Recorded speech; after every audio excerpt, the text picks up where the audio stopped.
Bonjour à tous, bienvenue sur Fan de Couteaux. Aujourd'hui, je vous présente le TS Prof Blitz. Le Blitz est une version plus compacte du modèle que je vous avais déjà présenté. Ici, c'est le K02. Maintenant, ce qu'ils ont fait, c'est le K03, qui est une légère amélioration du K02. Mais basiquement, le K02 et K03, il n'y a pas grand-chose qui change. Ils ont voulu faire le Blitz pour faire une version un petit peu plus compacte. Pas forcément plus simple à utiliser, mais plus compacte. C'est vrai que ça, c'est très lourd, très encombrant. C'est aussi très cher. Le Blitz est moins lourd, moins encombrant et un tout petit peu moins cher. Petite comparaison entre le Blitz à droite et le K02 ou K03, puisqu'ils font la même taille, à gauche. Après, on s'intéresse vraiment au Blitz, puisque c'est le sujet de la vidéo. On voit facilement la compacité du Blitz par rapport à l'autre modèle. On voit aussi que celui-ci est beaucoup plus léger que celui-ci qui pèse une tonne. Donc ça reste fixe, soit dans votre garage, soit dans votre atelier. Celui-là, on va dire que c'est un affûteur qui est très facilement transportable et que vous pouvez emmener avec vous chez les potes ou chez papa-maman si vous avez 2-3 trucs à affûter. J'ai une théorie. Vous êtes d'accord que l'aiguisage ou l'affûtage, on ne va pas se chipoter sur le terme aujourd'hui, on va parler d'aiguisage, ça fait partie du monde du couteau. C'est une étape par laquelle vous allez être obligé de passer à un moment donné. Alors que ce soit avec ça, que ce soit à la pierre, je reviendrai dessus après. Je parle bien ici d'aiguisage, c'est-à-dire qu'on va enlever de l'acier. On ne parle pas d'entretenir son tranchant. J'ai fait une vidéo sur comment on entretient son tranchant, au fusil, petite pierre céramique, le cul d'une tasse, etc. Ici, c'est bien fait pour aiguiser et retirer de la matière. Ok. Donc, comme lorsque vous manipulez, quand vous manipulez votre couteau, vous en tirez un certain plaisir, j'imagine. Quand on s'amuse, quand on coupe, là on a vraiment un plaisir. Vous devriez avoir le même plaisir lorsque vous aiguisez votre couteau. En tout cas, moi, j'ai ce plaisir lorsque j'aiguise mes couteaux. Pourquoi? Parce que j'arrive à tous les coups à obtenir le résultat que je souhaite. Et c'est ça ma théorie, c'est que si vous n'aimez pas aiguiser, c'est que vous n'arrivez pas au final au résultat que vous souhaitez. Parfois c'est même pire qu'au départ, ou alors vous vous mettez trop la pression en disant « Ah, ce coup-ci, est-ce que je vais vraiment réussir à bien le faire ?» Et du coup, vous n'aimez pas aiguiser. Alors c'est pas moi, mais vous êtes beaucoup dans ce cas-là. Quand on sait qu'on va prendre son couteau, alors moi c'est à la pierre, et qu'on va l'aiguiser et qu'on aura un meilleur résultat après qu'avant, c'est un réel plaisir. Je retire sincèrement un réel plaisir, ça me détend, à aiguiser un couteau, puisque je sais qu'au final, mon couteau, il coupera mieux après qu'avant. Donc si vous avez cette petite peur de vous rater, j'ai la solution, c'est ça. Le Blitz de chez TS Prof. Alors, Wicked Edge fait la même chose, version américaine. Ici, c'est la version russe, c'est le Blitz. Ça, même avec deux mains gauches, vous n'allez jamais rater votre aiguisage. Et je suis persuadé qu'avec un petit peu d'entraînement, je serais même capable d'aiguiser un couteau avec mes pieds. Par contre, ça, c'est pas le moyen le plus économique pour aiguiser son couteau. Le moyen le plus économique pour aiguiser un couteau, à mon sens, ça reste la pierre à eau japonaise. J'ai avec ça le meilleur rapport efficacité, temps passé et prix. Là, j'ai efficacité, temps passé, ok, mais alors le prix, pas du tout. Ça coûte 40-50 €, vous en avez pour 20 ans, ça ne s'use pas aussi vite qu'on le pense. Ça, cet engin, alors ici, il s'agit de la version 360 du Blitz avec cette petite tête ici qui est rotative. Vous avez une version un peu plus simple qui coûte un petit peu moins cher, mais là, on est quand même sur un engin qui coûte 464 €. Ça pique. L'avantage, encore une fois, de ce genre d'appareil, c'est qu'on va avoir un contrôle de l'angle qui est parfait, et une fois que tout est réglé, mon fils, ma grand-mère, ma mère, n'importe qui peut y arriver. Et là, comme je vous ai dit, il faut vraiment le vouloir pour rater son tranchant. Par contre, un autre conseil que je peux faire avant de commencer à aiguiser, c'est qu'il va falloir que vous achetiez ça. Alors ça s'appelle un rapporteur électronique, ou un inclinomètre.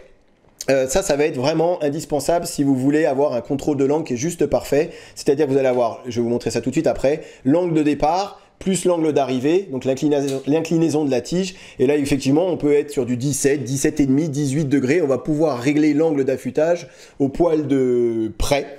Et ça, c'est vraiment le gros avantage de ces systèmes. Ça va avoir tranchant en V symétrique des deux côtés. Et ça, c'est vrai que sur le niveau de la précision du tranchant, c'est clair qu'on l'obtiendra jamais à la pierre à eau. Ici, c'est vraiment c'est de l'affûtage à main levée. Donc parfois, comme je vous ai dit, il y a un côté qui va mieux que l'autre. On n'aura jamais un tranchant bien symétrique. Donc effectivement, ça, c'est plus... ça demande aussi pas mal d'entraînement et de dextérité. Et c'est vrai que là, si vous voulez, ou si vous avez des couteaux qui valent très cher, j'ai affûté un Chris Reeve, voilà, pour tout vous dire. J'ai hésité à me lancer à la pierre avec le Chris Reeve. J'ai utilisé ce système pour mon Chris Reeve, un couteau à 500 €. Voilà, je me suis dit, je veux vraiment que ça soit parfait. Donc effectivement, si on recherche vraiment la perfection du tranchant, je pense que ça, c'est plutôt pas mal par rapport à la pierre à eau. Ça mérite l'investissement. Alors ici, il s'agit de la version 360 qui était livrée avec 3 grains de pierre diamantée. Vous avez la très grosse, donc on doit être sur du 220. La moyenne qui doit être du 600, 700 et la fine qui s'approche des 1000. J'ai bien dit qui s'approche des 1000 puisque on n'arrive pas à avoir un tranchant poli. C'est un beau tranchant mais c'est pas poli. Là où c'est abusé, mais c'est comme avec Wicked Edge, c'est que c'est sur les accessoires où ils se font aussi plaisir. Donc vous pouvez bien évidemment racheter des pierres, de la extra fine, vous pouvez racheter un cuir également si vous voulez un cuir, et du coup ça va rajouter du prix qui est déjà assez élevé à l'ensemble. Vous avez aussi dans le package le feutre pour marquer le tranchant et le tournevis, donc comme ça vous avez besoin de rien ramener. Donc comme je vous ai dit, pour moi ça c'est indispensable. On va régler l'angle d'affûtage et après je peux laisser mon gamin faire sans aucun problème. Donc ici on pose sur la base, tout est fait chez TS Prof pour qu'on puisse utiliser un inclinomètre. Donc je calibre, puisqu'ici on est sur l'angle de la lame, je calibre. Voilà, donc 0 degré, je vais reprendre ma tige. Ici pareil, c'est aimanté, ça tombe bien. Et là du coup, vous voyez, je suis sur un angle de 21,90 à mon affûtage. Pour moi c'est un peu élevé, je préfère 20 degrés, donc je vais juste à régler et à le descendre. Vous voyez, je vais le faire doucement. Plus je descends, plus l'angle descend. Et là, comme je vous le dis, vous pouvez régler au dixième de degré près. 19,90. Je remonte de un cran. Allez, 19. Allez, 20 degrés, c'est ce que je veux. Voilà, 20 degrés. Donc là, je suis sur un angle d'affûtage de 20 degrés. Je vais mettre un coup de marqueur, histoire de voir si je travaille quand même bien sur le tranchant. Mais là, comme je vous ai dit, c'est pour reprendre un tranchant de A à Z. J'allais presque oublier la chose la plus importante qu'il y a à dire sur ce blitz et qui finalement rend le blitz plus fun, plus sympa à utiliser et moins prise de tête. Autant sur la version 0203, ça, cet outil-là, il est indispensable si vous voulez vraiment connaître et calculer l'angle d'affûtage exact. Là, il devient juste nécessaire si vous voulez vraiment être dans la précision au dixième de degré près. Maintenant, sur le blitz, ils nous ont mis un guide d'affûtage, un guide d'angle. Ça se passe ici, vous voyez, avec les petits pictos qui sont représentés ici. Quand vous actionnez cette molette, ça actionne ici l'angle du couteau qu'il y a sur la pierre. Donc j'ai calculé, lorsque vous avez la lentille à l'arrière qui est bien à plat, parce que vous savez que sur cette version 360, vous avez aussi la possibilité de régler l'angle d'affûtage avec la hauteur de la tige sur laquelle la barre d'affûtage, la barre diamant, la pierre diamant est accrochée. Donc là, vous avez aussi la possibilité, vous voyez, ça change l'angle. Donc lorsque la lentille à l'arrière est bien à plat et vissée, au plus fin, ici, on est sur un angle d'affûtage de 10 degrés. Et j'ai vérifié, c'est bien 10 degrés. Lorsqu'on va actionner la molette, passer au picto d'après, ça devient 15 degrés, 20 degrés. Et ici, le dernier avec le cleaver, c'est 25 degrés. Donc vous avez, finalement, ça devient plus nécessaire, obligatoire. Ça devient juste un petit objet supplémentaire pour avoir une petite précision supplémentaire. Mais ce n'est pas nécessaire puisque vous avez ici un guide d'angle qui vous permet d'avoir 10, 15, 20 et 25 degrés, encore une fois, lorsque la lentille à l'arrière est bien à plat sur le socle. Deux petits trucs encore à dire avant de passer à l'autre. Il a toujours des trucs à dire. Même si la pierre diamant, ça ne nécessite pas le besoin de l'eau, j'aime bien, je préfère le ressenti que j'ai l'impression que ça lubrifie un petit peu plus. Ça me semble un peu moins agressif qu'à sec, si on peut dire les choses comme ça. Et autre chose que je dois préciser, c'est que tant que vous n'avez pas le morphile, vous savez, la partie de l'acier qui dépasse, ça ne sert à rien de changer de pierre. Là, je commence à le sentir. J'ai pris exprès du S30V sur le Steep Country pour vous montrer qu'on y arrive même avec des aciers qui sont plus durs que des aciers de base. Et là, j'ai déjà le morphile en quelques passages. Celle-ci est vraiment hyper abrasive.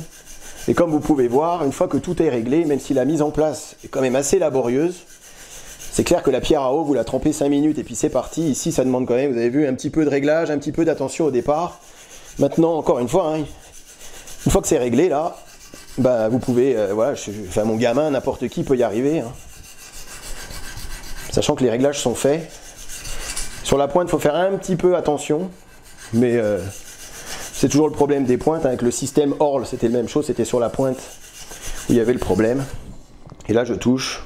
Ouais, j'ai déjà chopé le morphile. Donc, je vous reprends sur la pierre moyenne. Donc, vous voyez, hop, on déclipse comme ceci. Vous prenez, c'est marqué dessus, médium. Voilà. Vous la reclipsez de la même façon. Je la mouille un tout petit peu. Ça, c'est pas obligatoire, mais je préfère. Et là, on sent déjà que c'est bien moins abrasif. Et c'est parti! Donc c'est vraiment système pour les nuls.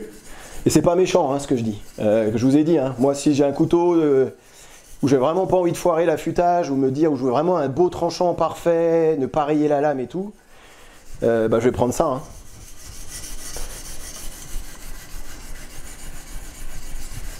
Je vous prends à la fin pour vous montrer le résultat avec la fine. Je termine sur le fin. En exagérant, on met plus de temps à tout mettre en place, installer le couteau, calculer l'angle, qu'à affûter en fait. Parce que ça va vraiment assez vite à affûter, même ici sur du S30V.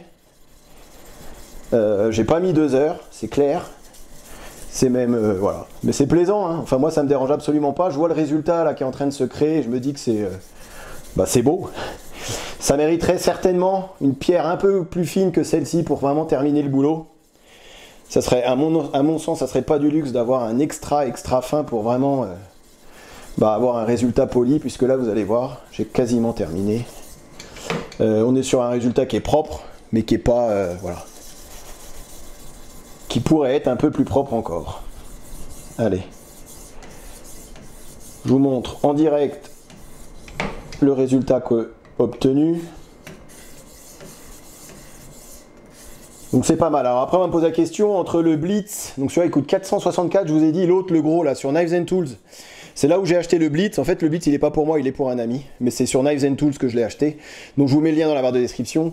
Entre le Blitz et le K03 là qui coûte celui 640 je crois. Non mais c'est ouf. De toute façon un Wicked Edge c'est dans ces eaux là aussi, hein, faut pas se leurrer. Lequel je pourrais conseiller, honnêtement, hein, si vous travaillez pas avec des couteaux plus grands que 20 cm, ça sert à rien de prendre un K03.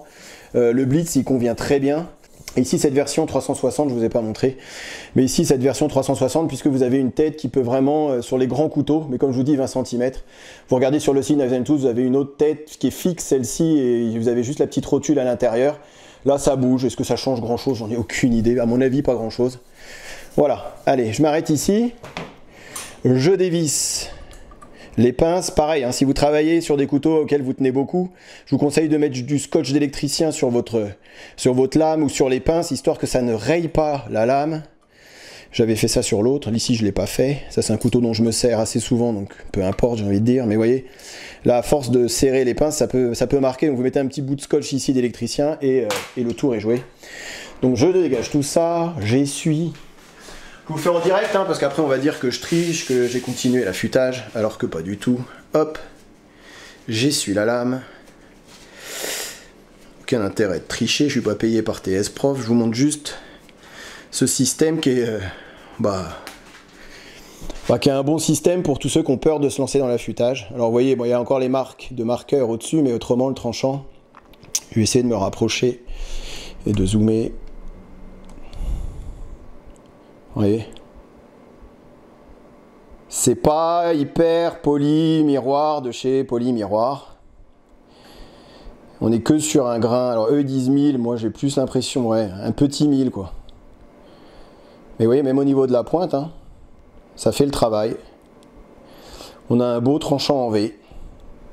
Alors, je vous ai pas montré le départ, mais ça sert pas à grand chose puisque là on a vraiment tout refait. Vous voyez ici sur les un peu plus délicat ici. Et la pointe, même si la pointe ici ça a plutôt bien réussi. Mais voilà, on est sur un V symétrique des deux côtés. Et alors après, est-ce que ça coupe?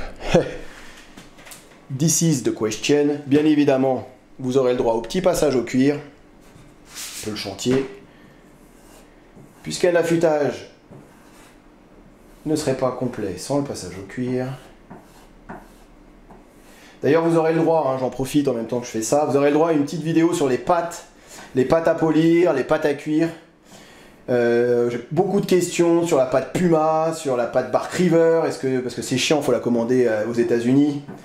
Donc je ferai une petite revue sur les pâtes, j'ai les nouvelles, il y a un nouveau packaging chez Puma, il y a de la liquide en pommade, il y a de la en tube. Vous trouvez la Eden aussi chez Knives and Tools, on me pose des questions sur la Eden, est-ce qu'elle est bien? Donc j'ai des Eden, j'ai un cuir Eden aussi. Donc je vous ferai, peut-être pas tout de suite, mais je vous ferai une petite revue sur les différentes pâtes à cuire. C'est sûr que commander aux États-Unis, vous avez plus cher de frais de port que de pâte à cuire, on est d'accord. Je viens de commander un clip pour un Spyderco, effectivement j'ai eu, ça m'a coûté plus cher en port que du clip titane, quoi. C'est assez hallucinant, mais bon. Malheureusement, on n'a pas trop le choix. Voilà, je vous montre sur le bottin. Vidéo un petit peu longue, mais comme ça les choses sont claires. Qu'on voit le résultat quand même. C'est propre. De toute façon, on peut pas se rater, hein, avec un système comme ça, difficile, enfin je veux dire, il faut vraiment le faire exprès de se rater. Vous voyez, le tranchant pourrait être avec une pierre plus fine, on aurait un tranchant plus propre. Là, ça coupe, il n'y a aucun problème. Mais ça pourrait être un petit peu plus propre avec une pierre un petit peu plus fine. Voilà, vous aurez compris. Mais vous voyez, toute la longueur du tranchant à travailler. Il n'y a aucune partie qui va être oubliée comme on pourrait le faire sur la pierre. C'est un très bon système pour celui qui ne veut pas se lancer à la pierre à eau. C'est voilà, vraiment à conseiller, hein. Je conseille, même si c'est très cher, mais bon. Après, vous allez pouvoir affûter un paquet de couteaux avec ces pierres diamants. Vous n'avez pas besoin d'en racheter tous les jours non plus. Et là, je vous montre la tomate. Mais hop, vous voyez, je fais à peine, mais vraiment, c'est déjà rentré. Voilà. Donc là, on a, non pas qu'il coupait pas au départ, mais un nouveau tranchant en V. Et un tranchant en V plutôt super propre, quoi. Que du bonheur. Voilà, je m'arrête ici, vidéo assez longue, comme d'habitude. Merci de l'avoir regardé et je vous dis à très bientôt sur Fan de Couteaux. Salut!